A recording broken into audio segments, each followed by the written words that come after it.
Namaste, friends. So, welcome. It is Monday morning here in the Midwest. And a topic that I find very important for all of us to remember is right intention. Okay, this is one of the parts of the Eightfold Path. And the Buddhist says that our whole lives arise from the tip of intention. And I listened to a talk last week by Tara Brach that talks about our intentions. And I got to thinking about my intentions because last week I was in a really bad mood, and I don't know if it was, I think it was one of those days that I was really stressed out. I drank way too much coffee, and so I think that coffee like short-circuited something in my brain, and the next day I just was very cranky, and my intentions for that day were not good. I actually think this was last Tuesday, because in my workspace where I am, I had to, well, I didn't have to, I did, put up these, man, it looked so tacky too. It was just like these foam boards over some of my open space that's in my office so that I could have a little bit more privacy and quiet when I was doing my work.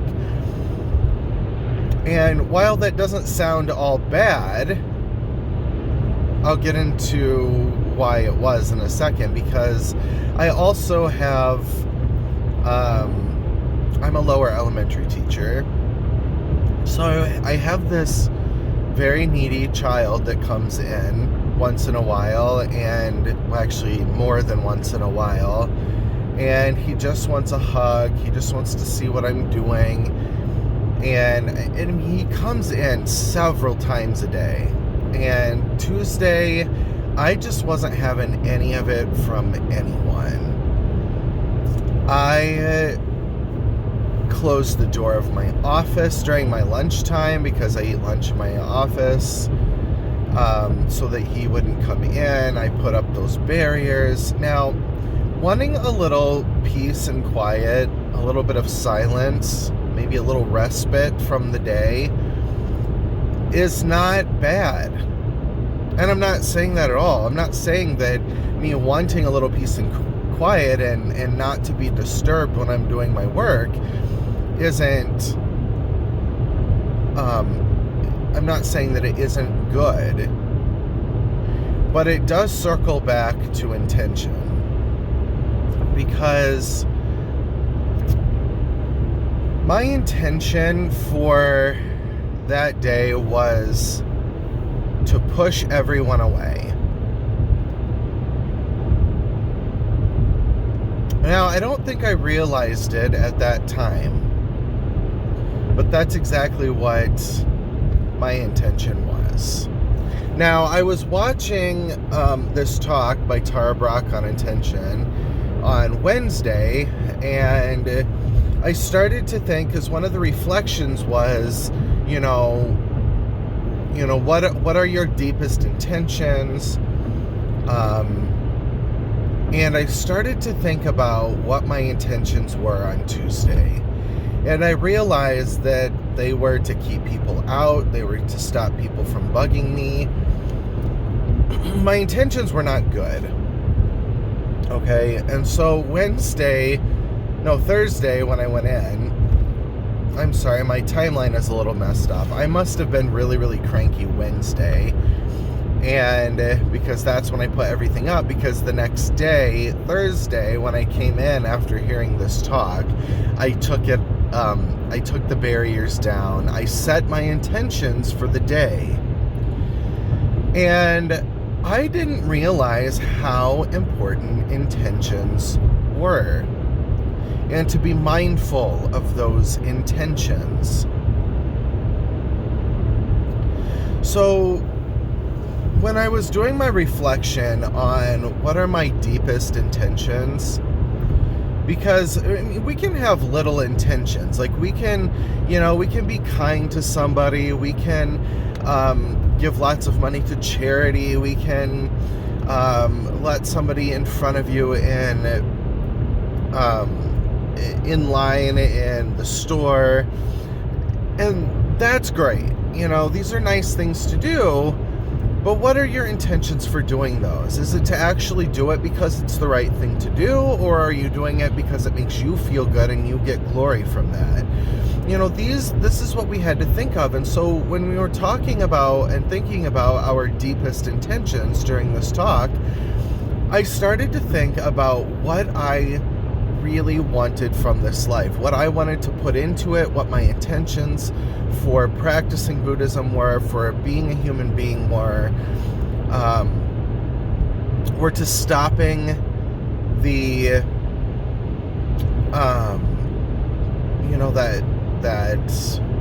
the habits and the poor choices and because those have to stop somewhere. And so I had to start thinking about what my intentions were. Because when Tara asked, what is your deepest intention? And we did this reflection, my first thought was, I don't know. I really don't know what my deepest intention is. And I got to thinking that my deepest intention is that I want to lead a life to let everyone know that I love them and that I care. I want people to know that, not necessarily know that I feel the way that they might feel in their life, but I want them to feel like that isn't the end game, right? That's not the end all to be all, or whatever that saying is. That I want to put into this life the love and the kindness and the compassion that I feel like I never fully got when I was little. Now, I'm not saying my parents were terrible. They did what they could with what they had.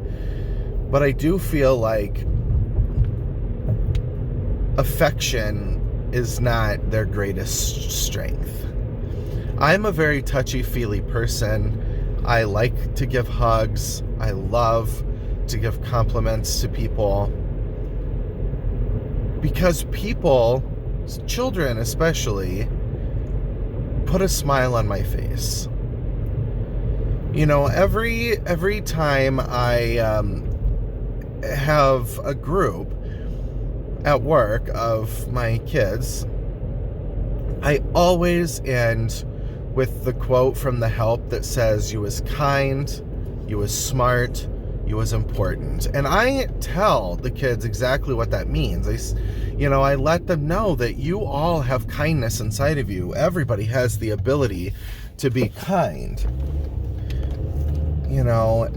And they are smart. Everybody brings something that nobody else can do. Whether that be you're really good at sports, whether you love nature, whether you're a great reader, whether you're a wonderful cook. Everybody has something that nobody else can do, or that very few people can do.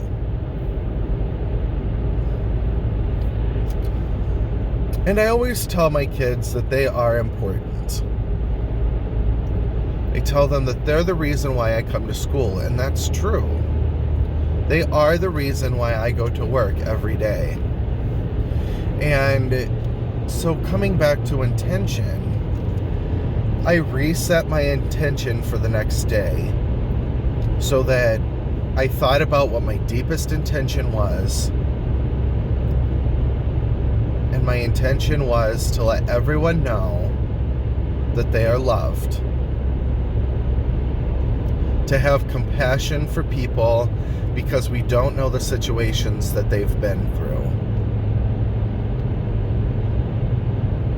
Especially my students, and people in general. But I think about my students a lot because that's what came up during that reflection. But, just to show people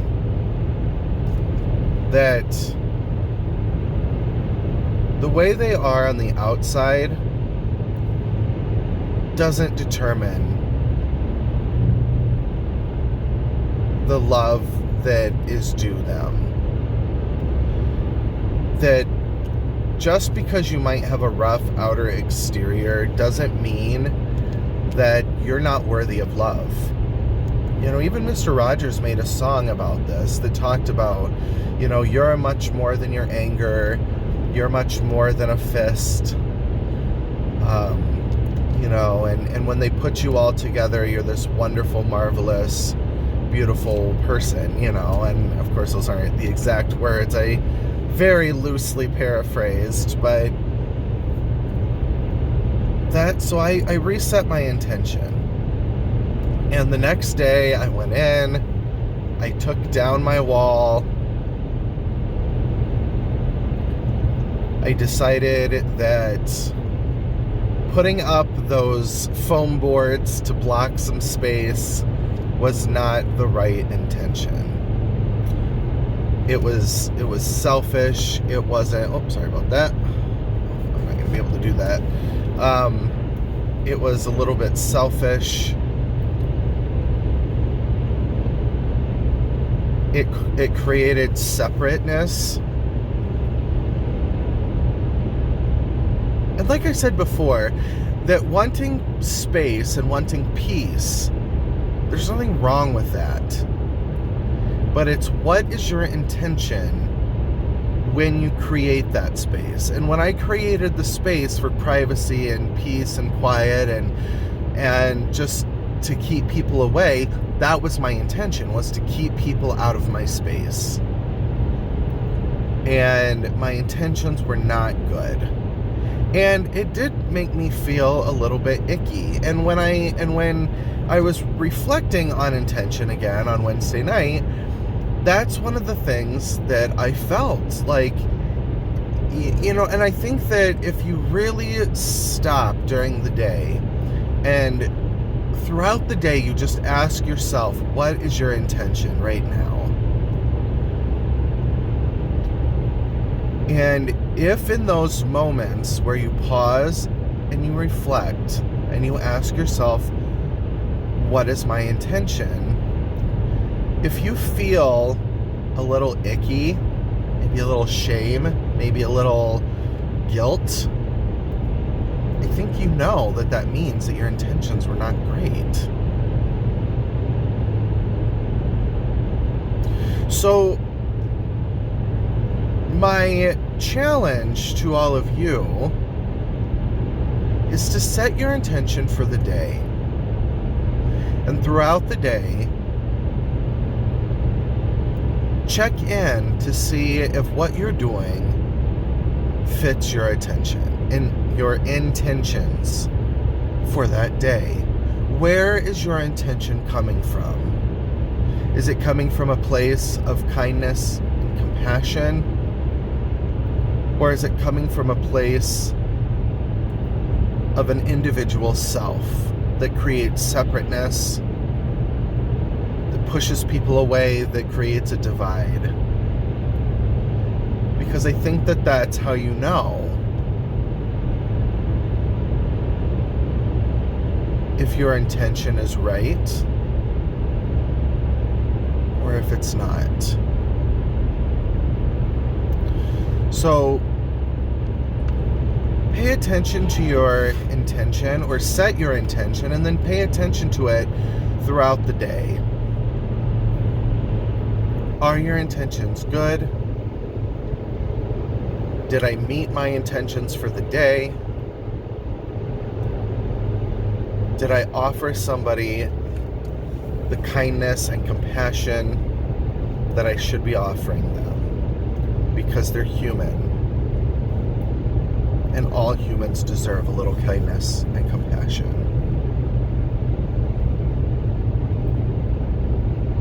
Thank you for listening to this video, and have a great day, and I will see you in the next one. Namaste.